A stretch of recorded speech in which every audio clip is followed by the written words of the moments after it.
आप लोगों से गुजारिश है कि वीडियो पूरा देखा करिए। वीडियो पूरा देखेंगे आप तो आपको पता चलेगा कि हाँ, इस वीडियो के अंदर कुछ ऐसा दिखाया गया है, कुछ ऐसी बात बताई गई है जो वाकई में लोगों के काम आने वाली है। आज की जो मैं कहानी सुनाने जा रहा हूँ, इस कहानी को सिर्फ आप लोगों को सुनने और सुनाने के लिए मैं नहीं सुनाने जा रहा, बल्कि आप लोगों से मैं गुजारिश करना चाहूंगा कि इस वीडियो को देखने के बाद, इस कहानी को समझने के बाद एक लड़की की आवाज को दबाना नहीं है बल्कि उठाना है, क्योंकि ये वीडियो इतनी खतरनाक है और ये घटना इस वीडियो से कहीं ज्यादा खतरनाक है। इस घटना को सुनने के बाद लोगों को पता चलता है कि हाँ, एक लड़की ने अपने आप को इंसाफ दिलाने के लिए, अपने परिवार को इंसाफ दिलाने के लिए क्या क्या नहीं किया, कहां कहां नहीं गई। लेकिन अभी तक हमने वीडियो में बताया है, हर एक वीडियो में बताया कि हमारे देश का कानून अंधा नहीं है, लेकिन मैं आज कहना चाहूंगा कि वाकई में हमारे देश का कानून अंधा है। कानून अगर अंधा न होता तो एक लड़की मीडिया के अलग अलग 4 चैनलों के रिपोर्टरों को अपने घर पर बुलाया दोपहर के 12 बजे। बुलाने के बाद माइक के सामने उसने अपनी बात रखी। बात रखने के कुछ ही घंटों बाद वो लड़की खुदकुशी कर लेती है। ये कहानी वाकई में सिस्टम को झकझोर कर देने वाली है। इस कहानी को मैं सुनाने जा रहा हूं। सुनने के पहले आप लोग थोड़ा पानी पी लीजिए। जैसा कि कल की वीडियो में हमने बताया था कि ब्लड प्रेशर बढ़ सकता है और मुंह से गाली निकल सकती है। तो यह घटना है राजस्थान के श्री गंगानगर की। गंगानगर में एक परिवार बहुत ही खुशी से रहता है। लगभग 1 साल पहले तक काफी खुश परिवार था। इस परिवार में एक बेटा होता है, बहू होती है और बहू के 2 बच्चे होते हैं।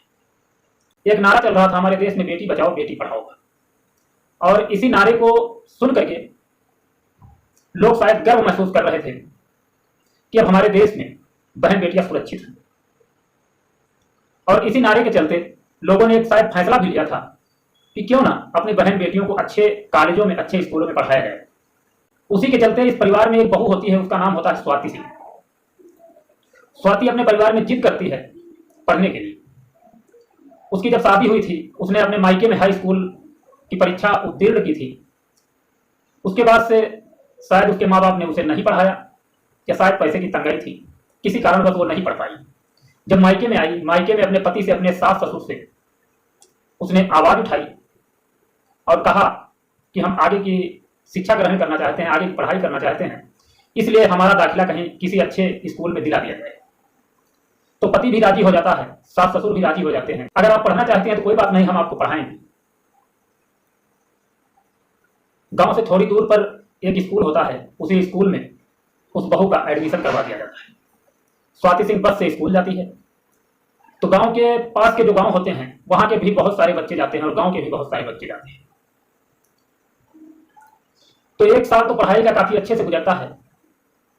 दूसरा वर्ष भी अच्छे से गुजर रहा था। लेकिन गांव के पास के ही 3 लड़के होते हैं, वो भी उसी स्कूल में जाते हैं पढ़ाई करने के लिए। और धीरे धीरे बस से आना जाना रहता है, तो दोस्ती भी हो जाती है, गहरी मित्रता हो जाती है। साथ चलना, बतियाना, उठना बैठना, सब कुछ सही चल रहा था। एक लड़के का नाम होता है लालचंद और दूसरा जो लड़का होता है उसका नाम होता है अशोक, और तीसरा जो लड़का होता है उसका नाम होता है शिवचंद। शिवचंद राजस्थान के कैबिनेट मिनिस्टर का रिश्तेदार होता है। तीनों लड़के और वो उस परिवार की बहू साथ में डेली स्कूल जाते हैं। लेकिन एक दिन ये तीनों लड़के कहने लगते हैं कि चलो हम आपको आपके घर तक छोड़ देंगे, क्योंकि बस गांव से कुछ दूरी पर उतार देती थी। उतारने के बाद उसे पैदल आना पड़ता था और खेत खलिहान थे, खेत खलिहानों में होकर के उसे आना पड़ता था। हालांकि रास्ता था, सन्नाटा एरिया था। तो लड़के कहते हैं क्यों ना आज हम आपको आपके घर तक छोड़ दें, साथ में चले। तो बहू कहने लगती है कि ठीक है, चलो आप लोग हमें छोड़ दीजिए। अब साथ में बोलते बतियाते हुए वहां से निकलते हैं। लेकिन जैसे ही सुनसान एरिया में लोग पहुंचते हैं, उस बहू को खेतों में घसीट लेते हैं, उसे निर्वस्त्र करके उसके साथ गैंग रेप करते हैं, तीनों बारी बारी से। और साथ में मोबाइल से उस गैंग रेप का वीडियो भी रिकॉर्ड कर लिया जाता है। उसे धमकी देते हैं कि कहीं अगर आपने नाम लिया, किसी से आपने अगर जिक्र किया, तो ये वीडियो हम लोग वायरल कर देंगे और जिससे आपकी इज्जत और मर्यादा सब नीलाम हो जाएगी, बहुत ज़्यादा बेइज्जती होगी। वो बहुत डर जाती है। वो सोचने पर मजबूर हो जाती है कि अगर ये वीडियो वायरल हुआ, हमारे पति के पास पहुंचा, हमारे परिवार में पहुंचा, तो शायद हमारा परिवार हमें इस बात की मंजूरी नहीं देगा कि आप हमारे घर में रह सकते हैं। शायद हमारा पति हमें छोड़ देगा और हमारा परिवार भी हमें रखने के लिए राजी नहीं होगा, और हमारे बच्चे जब बड़े होंगे तो उनके ऊपर भी इसका गहरा असर पड़ेगा। शायद वो मुंह दिखाने लायक नहीं बचेंगे। इन्हीं सब चीज़ों को सोचकर वो खामोश हो जाती है, चुप हो जाती है, डर जाती है, घर जाती है। घर में किसी से ना बोलती है, ना बतियाती है। ये सदमा किसी तरीके से वो बर्दाश्त करती रहती है। लेकिन इन लड़कों का हौसला इतना ज़्यादा बुलंद हो जाता है कि आज दिन उसे ब्लैकमेल करते हैं, फोन करते हैं, उसे अकेले सुनसान एरिया में बुलाते हैं, उसके साथ तीनों मिलकर के गैंग रेप करते हैं। महीनों इसी तरीके से चलता रहता है। एक दिन अचानक से फोन करता है एक लड़का और कहता है कि तुम्हारे घर में तुम्हारी ननद बहुत खूबसूरत है, ऐसा कीजिए उसे लेकर के आइए, एक बार मिला दीजिए, हम तीनों लोग मिलना चाहते हैं। तो स्वाति कहती है कि हमारे साथ आप लोग जो भी करना चाहें कर सकते हैं, लेकिन हमारी ननद को इसमें मत घसीटिए। तो कहता है कि अगर इस बात को आप नहीं मानेंगी तो इस वीडियो को हम वायरल कर देंगे। वो डर जाती है, मजबूर हो जाती है बेचारी। मजबूर होने के बाद अपनी ननद के पास पहुंचती है और सारी कहानी बयां करती है। उसके साथ जो भी हुआ सब कुछ वो बयां करती है और कहती है कि एक बार आप बात कर लीजिए तो शायद हमारा परिवार टूटने से बच जाएगा। तो ननद मान जाती है, कहती है कि आपकी हम मदद करेंगे। वो बात करने के लिए तैयार हो जाती है, फोन पर बात करती है। तो लड़के कहते हैं कि एक बार हम आपसे मिलना चाहते हैं। तो लड़की साफ इनकार हो जाती है। उस ननद का नाम होता है आभा। आभा साफ तौर पर इनकार हो जाती है। आभा भी स्टूडेंट थी, वो भी पढ़ने के लिए दूसरे स्कूल में जाती थी।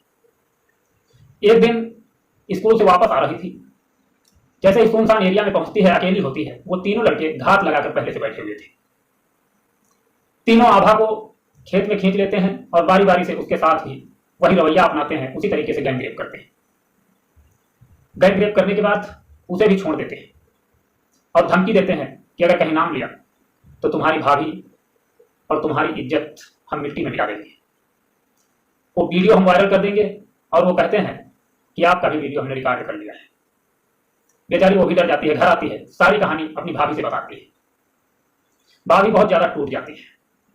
भाभी फोन पर बात करती है तो लड़के कहते हैं कि अब ऐसा कुछ नहीं होगा, जितनी हमारी इच्छा थी उतना हम कर चुके, अब आगे से आप लोगों के साथ हम ऐसा कुछ नहीं करेंगे। बात खत्म हो जाती है। इन लोगों का जो बोझ था वो भी हल्का हो जाता है कि शायद अब आगे से हमारी इज्जत के साथ ऐसा तमाशा नहीं होगा।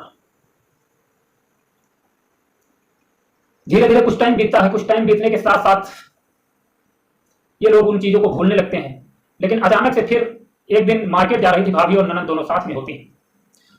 गांव से थोड़ी दूर पर वही सुनसान एरिया पड़ता था। उसी सुनसान एरिया में पहुंचती हैं, खेत खलिहान होते हैं। तीनों लड़के, शायद उनको पता था कि दोनों आने वाले हैं, घात लगाकर पहले से बैठे थे। दोनों को घसीट लेते हैं और एक साथ बारी बारी से दोनों के साथ गैंग रेप करते हैं। भाभी को ऐसा लगता है कि शायद ये सब कुछ हमारी वजह से हो रहा है। भाभी बहुत ज्यादा टूट जाती है, मार्केट नहीं जाती है, घर वापस आ जाती है। भाभी इतना ज्यादा टूट जाती है कि वो आत्महत्या करने की सोचने लगती है और आखिरकार वही गलत कदम उठाती है। घर में पेट्रोल रखा होता है, पेट्रोल छिड़क कर आग लगा देती है। घर के लोगों को जब पता चलता है तो आग बुझाते हैं दौड़कर।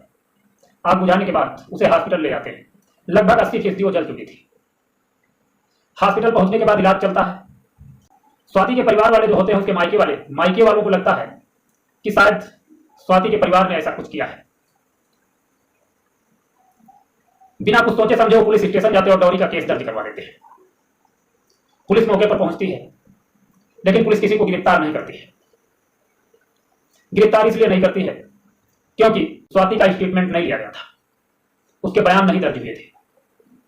अब इंतजार होने लगता है स्वाति के ठीक होने का। दिसंबर 2023 में वो आग लगाती है, लेकिन धीरे धीरे महीनों इलाज चलता है उसका। और फिर जब थोड़ा ठीक होती है, थोड़ा नॉर्मल होती है, तो उसका स्टेटमेंट लिया जाता है, उससे पूछताछ होती है। तो वो साफ तौर पर कहती है कि हमारे परिवार का इसमें कोई दोष नहीं, ना तो हमारे पति ने कुछ किया है, ना तो हमारे सास ससुर ने, ना ननद ने, किसी ने कुछ ऐसा नहीं किया है। हमने किसी कारणवश मजबूरी में आकर के ऐसा कदम उठाया है। कहानी यहीं पर खत्म हो जाती है और 23 फरवरी 2024 को स्वाति इस दुनिया को छोड़कर चली जाती है। अब ननद आभा को ऐसा लगता है कि अब हमें कुछ करना चाहिए, क्योंकि हमारी भाभी की जान उन दरिंदों की वजह से गई है। हमें ऐसा कुछ करना चाहिए कि उन दरिंदों को फांसी की सजा हो, वो दरिंदे सराफों के पीछे जाए।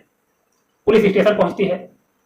पुलिस स्टेशन जब पहुंचती है रिपोर्ट दर्ज करवाने के लिए, तो वहां के डिप्टी एसपी उसे अपने अलग रूम में लेकर के जाते हैं। अब यहीं से अंधा कानून स्टार्ट होता है। डिप्टी एसपी उसे डांटते हैं, कहते हैं कि इतने दिन हो गए, आज तक आपको फुर्सत नहीं मिली थी मुकदमा दर्ज करवाने की। जब आपकी भाभी दुनिया से चली गई तब आप मुकदमा दर्ज करवाने आए। बहुत डांटते और फटकारते हैं। उसके बाद उस लड़की से कहते हैं कि आखिर बात क्या है, पूरी बात बताइए। तो लड़की कहती है कि हमारे साथ गैंगरेप हुआ है, हमारे और हमारी भाभी के साथ एक साथ गैंगरेप हुआ, जिस कारणवश हमारी भाभी इस दुनिया को छोड़कर चली गई। उन्होंने आग लगा ली, खुदकुशी कर ली। तो डिप्टी एसपी कहते हैं कि किस तरीके से गैंगरेप हुआ।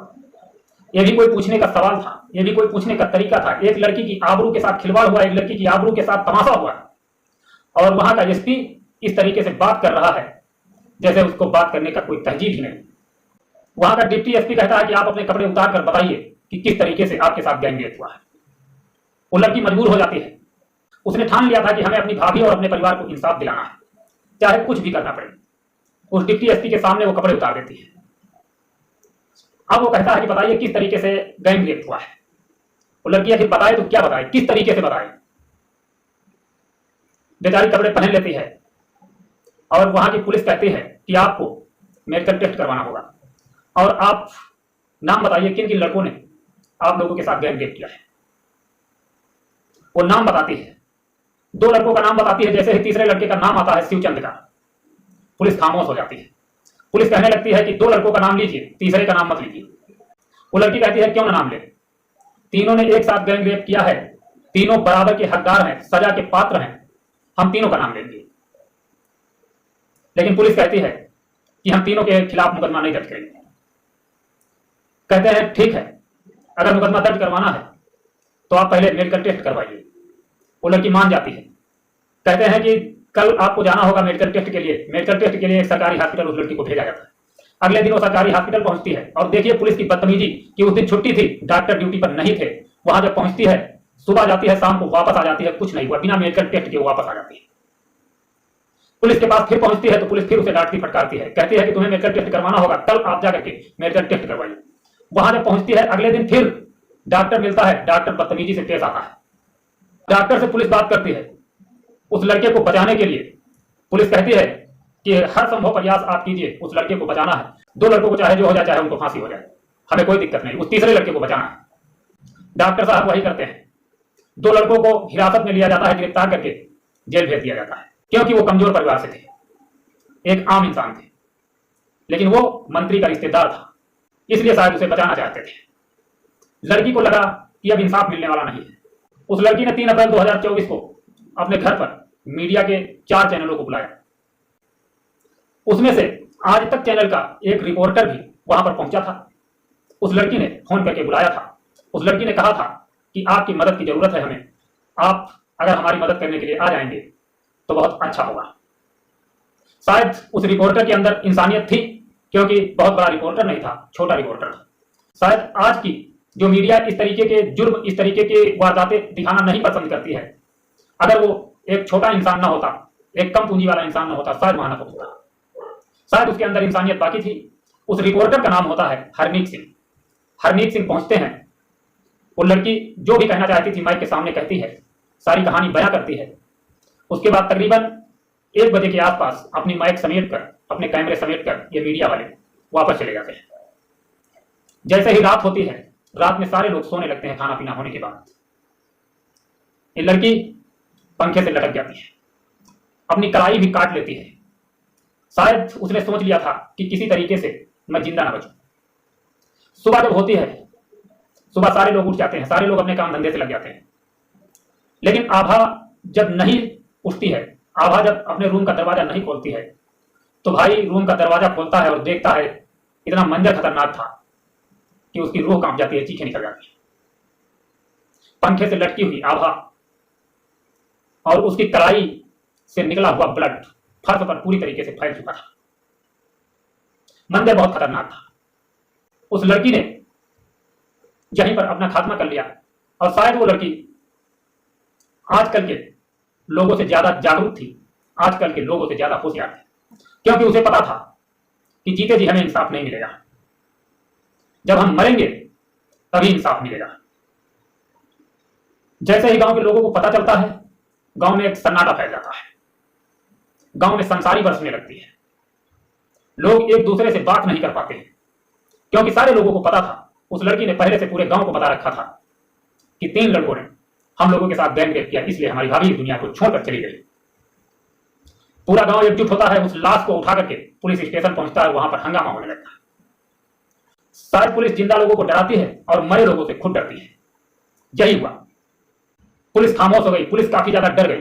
लड़की के मरने के 16 घंटे बाद उस कैबिनेट मिनिस्टर के रिश्तेदार को गिरफ्तार कर लेते हैं। जो काम वो लड़की जीते जी नहीं कर पाई, शायद वो काम उस लड़की ने मर करके पूरा कर दिया। आप लोगों से हमारा एक सवाल है कि क्या आभा ने खुदकुशी करके गलत किया? आप लोग कमेंट में जरूर बताना। लेकिन मैं इतना कहना चाहूंगा कि उसे पूर्ण भरोसा था कि मरने के बाद इंसाफ मिलेगा, लेकिन इंसाफ अभी भी अधूरा है। जब तक इन पुलिस वालों को और उस डॉक्टर को अपराधी न ठहराया जाए, तब तक शायद इंसाफ अधूरा है। इस घटना से लेना चाहेंगे इजाजत, मिलेंगे नेक्स्ट वीडियो में। तब तक अपना ख्याल रखना, अपने परिवार का ख्याल रखना। जय हिंद, जय भारत।